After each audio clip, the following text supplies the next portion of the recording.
WhatsApp is the biggest messaging app on the planet, with over 3.3 billion monthly users. But this week, they dropped a new feature that has everyone losing their minds. It's not revolutionary. Actually, apps like Telegram and Snapchat have had it for years. But when you are this massive, a tiny tweak turns into a global event. For its entire history, WhatsApp forced you to tie your identity to one thing: your phone number. You wanted to chat? You handed over your personal digits. Not anymore.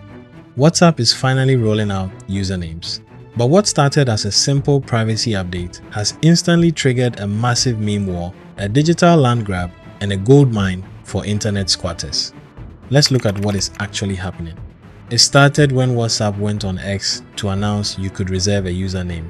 It went incredibly viral, not just from hype, but from the audacity of the timing. Rival platforms smelled blood. Almost instantly, Telegram and its users started mercilessly roasting WhatsApp in the replies. Why?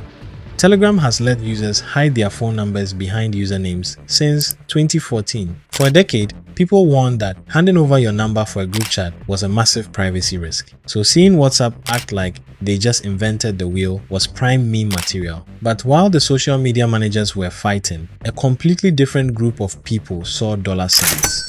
Whenever an app with billions of users drops unique handles, it triggers a digital gold rush. We saw this with Instagram, Twitch, and X. A clean, single-word username is a status symbol. Right now, internet squatters are working overtime. They are rushing to claim dictionary words and brand names. Their goal?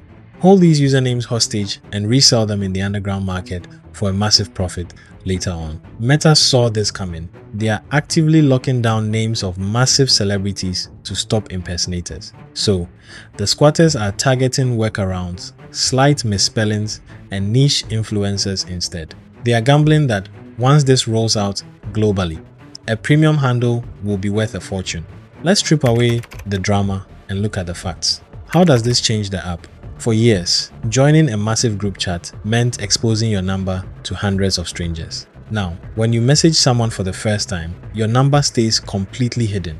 They only see your username, but WhatsApp made a very calculated move to stop the app from becoming a spam-filled nightmare. First, there is no public directory. You can't just search Elon Musk and find him. You have to know a person's exact username.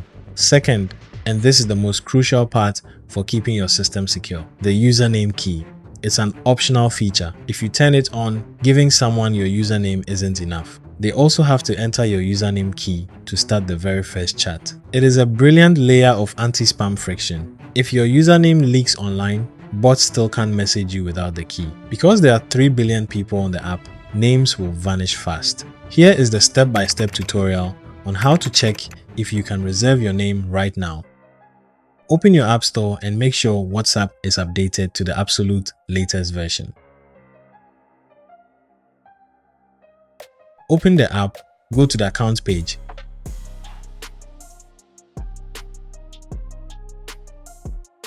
Look for the new username option. Type in your handle. You get up to 35 characters. If it's open, lock it in. After you reserve it, you can turn on that username key. But there is a catch.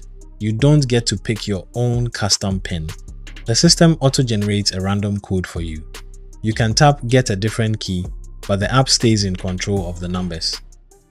This update is a massive shift for digital privacy, but it's also a wild experiment in digital identity. Whether you want to protect your number or you just want to beat a squatter to a good handle, you need to pay attention. Did you claim yours yet? Let me know in the comments, but don't dox your PIN. Drop a like on the video and subscribe to Distro Technologies for more deep dives into tech.